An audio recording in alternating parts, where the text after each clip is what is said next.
بسم الله الرحمن الرحیم. بسم الله و الصلاة و السلام علی رسول الله. با وجودی همین قدر دشمنی، با وجودی همین قدر تهمتچی بهتونجیشون پیامبر با اینها پیمان بستن، یا در همین دستوری مدینه یا قانون مدینه اونها رو شریک کردن و یک طرف مسلمان ها که عبارت از مهاجر و انصار بودند و طرف دیگر یهودا که عبارت از قبیله بین قینقاع و بنی نضیر و بنی قریظه و دیگر یهودا. پیامبر طبق آیت لا ینهاکم الله عن الذین لم یقاتلوکم فی الدین ولم یخرجوکم من دیارکم ان تبروهم و تقسطوا الیهم ان الله یحب المقسطین. یعنی اینجا الله تعالی مسلمانان میگه که الله شما رو نهی نمیکنه از این که درباره شخصایی که زید شما جنگ نکردن، شما رو از وطنتون، از دیارتون، از سرزمینتون بیرون نکردند، با اونها نیکی کنید و در حق اونها عدالت رو رعایت کنید. ببینید این یه جهیشی هست در تمدن، در تمدنی که عموما بشریت نظیر آن رو ندارد، در حالی که عالم امروز بزرگ درباره تحمل پذیری گپ می‌زند، بزرگ درباره تحمل غیر، نژاد خودش یا دین خودش یا عقیده خودش، بزرگ به یک خجالت اونها در اطراف این چیز صحبت میکنن. اما اسلام اینها رو در همه چیز سبقت کرد و اینچنین در این مسئله نیز سبقت کرد. یعنی اسلام نه تنها تحمل پذیری، ببینید بغیر از تحمل پذیری گفت که تبروهم ان تبروهم و تقسطوا، هم نیکی کنید هم در حقشون عدالت رعایت کنید، یعنی علاوه بر تحمل پذیری. خب بعضی بندهایی که پیامبر با یهود بسته بودن در بند به همین قانونا یا اینکه دستور مدینه میگن که یهود و بنی عوف امه مع المؤمنین ولیلیهود دینهم وللمسلمین دینهم. یعنی اینجا میگن که دین مجبوری نیست، شما به دین خودتون، ما به دین خودمون، ما یک امت هستیم. یعنی اینجا یهودی بنی عوف و همراه مؤمنا یک امت گفتن به معنی اون که همین انسانایی که در همین زیری وثیقه مدینه یا دستور مدینه امضا گذاشتن امتون دون الناس گفتن، یعنی که ما اونهایی که در اینجا امضا کردیم یک گروه حساب میشیم در مقابل اونهایی که در اطراف ما هستن، چرا که عهده‌داری های رو ما رو پابندی های هست که باید در حق یکدیگر اون رو رعایت کنیم. اینچنین در جهت مالی نیز پیامبر اونها رو آزاد گذاشتن، گفتن که ان علی الیهود نفقتهم و ان علی المسلمین نفقتهم، یعنی یهودا و نفقهشون خودشون تحمل میکنن و مسلمانان خودشون تحمل میکنن. از این جهت یعنی از جهت مالی شما امین هستید، ما با مال شما دست دراز نمیکنیم، ما با ممتلکات شما، ما با مالکیت شما دست دراز نمیکنیم. شما آزادید، خواهید اگر چی خواهید، مالکیت منقول دارید، غیر منقول دارید، پول دارید، طلا دارید، همش از اونی شما هست، ما اون رو رعایت میکنیم و حرمت اون رو اعتراف میکنیم. اما در حالت جنگ این بند تغییر میافت. خیلی که پیامبر اسلام در اونجا در بند قید گرفتن که و ان بینهم النصر على من داهم یثرب و ان اليهود ينفقون مع المؤمنین ما داموا محاربین. یعنی اینجا این قید این است که اگر دشمن از بیرون به یثرب هجوم کرد، در این حالت اونها یک امت میشن، یک دست میشن در مقابل همون استیلاگران خارجی مبارزه میبرن و یهودها در این حال نفقه میکنن همراه مؤمنان، یعنی که همه برای حمایت از وطن یک جایه، که همون لشکری که در مقابل دشمن جمع میکند نفقهش بر عهده هم یهود بود هم مسلمانان. این یه نمود میتونم گفت که امروزه به یک چیزی به نام شهروندی مانندی دارد، چون که اینجا بریم یهود و دیگر دین هستن، مسلمانان دیگر دین هستن، لیکن یک عهده‌داری دارن در مقابل دولت. یعنی که در مقابل دولت عهده‌داریشون است که حمایت کنن دولت به نفقه خود. بنابراین همه جهت اینا حقوقشون برابر بود. باز برای اینکه یهود که اهل حیله و نیرنگ بودن، چه خیلی گفتیم قرآن اونها رو در عهد مکه خیلی شناسانده بود، پیامبر علیه السلام در باشون معلومات زیاد داشتن، گفت که ولا تجاری قریش و من نصرهم، یعنی شما حق ندارید که با قریشی ها وقتی که قریش هجوم میکند یا هم پیمانای قریش هجوم میکند شما باید که همراه پیغمبر شوید. یعنی که اینجا با علاهیده قریشی رو قید کردن این است که قریشی ها دشمن اساسی پیامبر در اون زمان حساب میشدن. بنابراین برای اینکه یهودا از این بند، یعنی که حیله و نیرنگ کردن نگریزند، این قبیله رو به نامش ذکر کردن، یعنی که دشمن خارجی رو به نامش ذکر کردن. در بند قبلی اگر به شکل عام گفته باشن اینجا به نامش ذکر کردن. اینچنین یک قاعده دیگری گذاشتند، گفتند که ولا یخرج احد من الیهود الا باذنه صلی الله علیه و سلم. یعنی یهودی از مدینه بدون اذن پیامبر خارج شدن نمیتواند.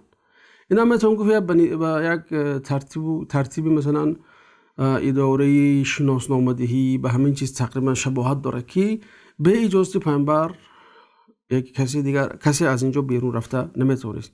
و مهمترین بند دیگر این وثیقه این است که در حالت اختلاف، مثلا یهودی با مسلمان جنجال کرد یا مسلمان با یهودی جنجال کرد یا با دیگر انسان جنجال شد، در این حالت مرجع اونها، بازگشت اونها به پیامبر صلی الله علیه و سلم است.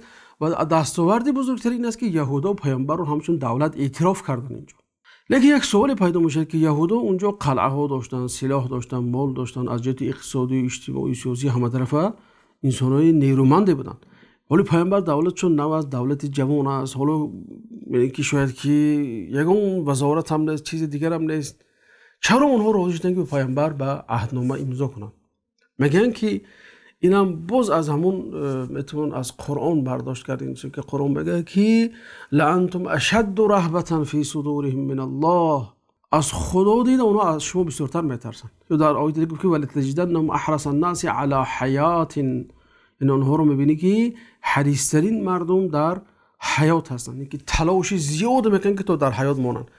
اینجا مفسرها میگن که کلمه حیات به شکل نکره آمده است. اونهایی که از گراماتیک عرب با خبر هستن به نکره آمدنش معنی است که کدام نمود حیات نباشد، خواه حیات غلامی باشد، خواه حیات آزادی باشد، خواه حیات فقیرانه باشد، خواه حیات ثروتمندانه باشد، خواه در اونجا عزت باشد، خواه در اونجا خواری باشد، چی نمود حیات باشد، یهود راضی هست که به همون حیات زندگی کند، فقط که زنده باشد بس است برای وی. بنابراین اونها به همین امضا کردن به پیامبر علیه السلام، در حالی که اونها قوت داشتن در این چیز. خب آیا بعد از همین بندها رو امضا کردن یا اینها پایدار موندن یا نموندن؟ اینجا میبینیم که یهودا اهل حیله و نیرنگ که بودن بسیار حالت، یعنی بجا مسلمانان رو شبه افکاری میکردن.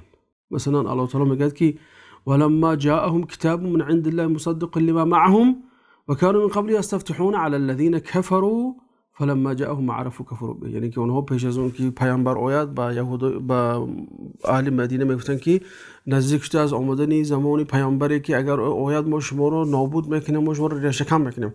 وقتی که همین پیامبر آمد میگه الله تعالی اونها شناختن لیکن کافر شدن. عرفوا كفروا به، شناختندش با کافر شدن با اون. یعنی که همین خودی شناخته کافر شدنشون گویا که یک نمود شبهه می افکن در دل بعضی مسلمان ها. یا یک حیله دیگه را داشتن، میگفتن که کمتر ایمان بیاره و کافر شد، بعد میگفتن به محمد.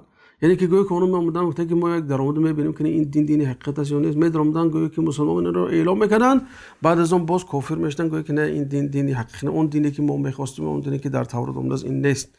و قال طائفه من اهل الكتاب آمنوا بالذی انزل على الذين امنوا وجه النهار واكفروا آخره. یعنی که روزانه پگاهش مسلمان شد بیگاه گشته کافر شد، تا اینکه دیگر انسان‌ها دیده که ها این قدر دینی مستحکم نبود است که مردم در اومده از این دین بیرون شده ایستادن. یعنی که اولین قدم یهود این تاثیر فکری بود به مسلمان‌ها، از جهت فکری می‌خواستن اونها رو به شبهه و چی اندازن. و متاسفانه تا حال این چیز دوام دارد، مسلمان به مسلمان میزنن، این مذهب به این مذهب میزنن، این فکر به این فکر میزنن، تا حالا این دسیسه اونها ادامه دارد. یکی دیگرش این تفریق اندازی بین مسلمان ها بود.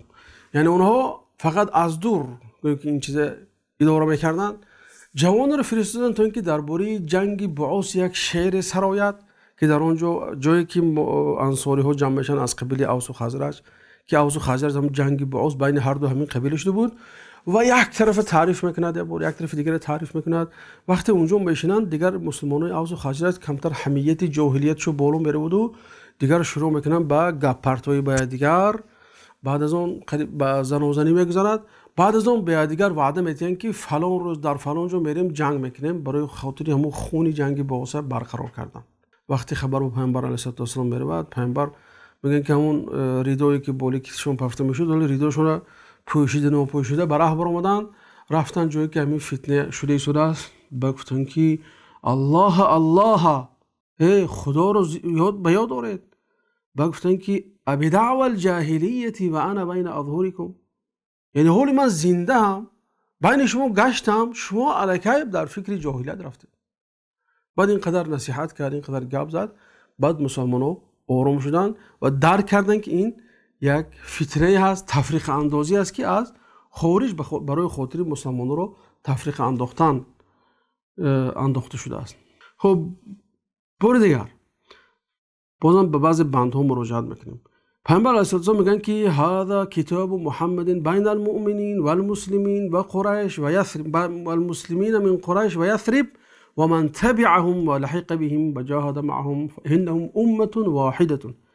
یعنی که اینجا پیامبر علیه السلام میگن که این کتابی هست، نامه هست و دستور است که بین محمد صلی الله علیه و سلم و مسلمانای قریشی و یثربی و اونهایی که اینها رو پیروی میکنن و به اونها که به اینها پیوستند و همه اینها گفتن یک امت هستند. و در بندهای 16 تا 37 میبینیم که تاکید میکنن به همین چیز، یعنی که یاری متقابل، این طرف به این طرف، این طرف به این طرف، یاری متقابل تاکید میکند.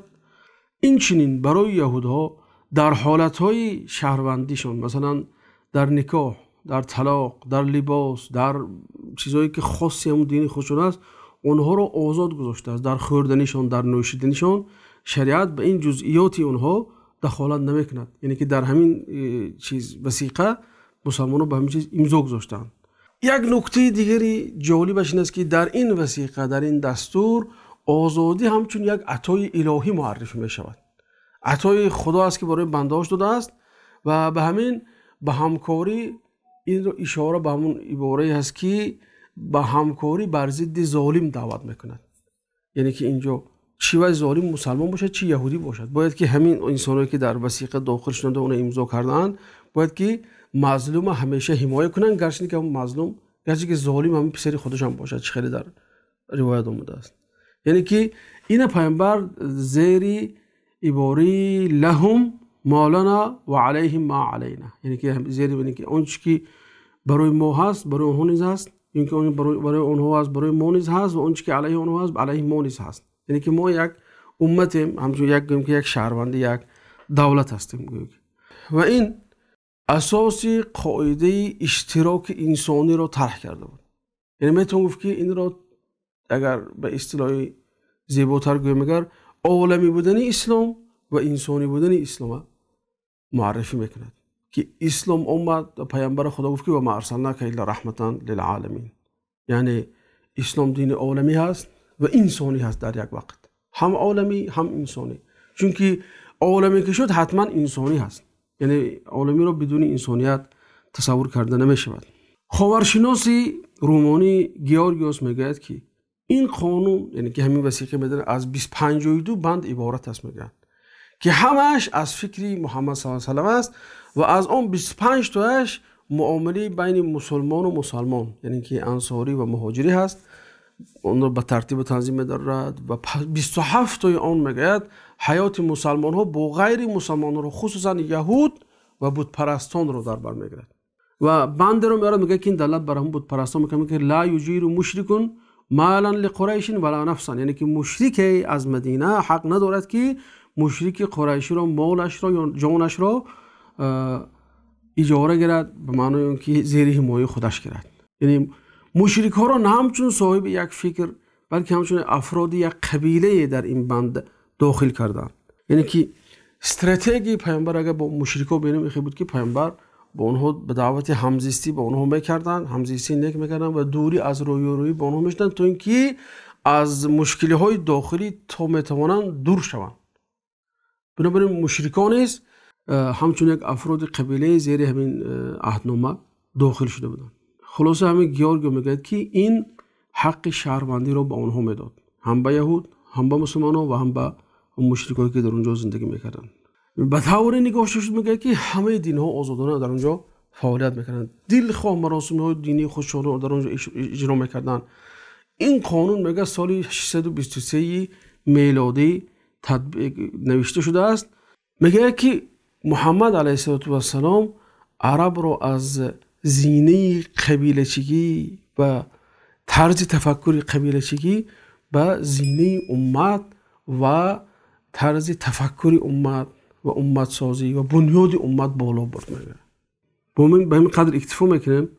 انشاءالله باز بعضی چیزی که مونده است در حلقه آینده ذکر میکنیم و درباره معامله پیامبر با مشرکا و مشرکای مکه صحبت میکنیم. و السلام علیکم و رحمت الله.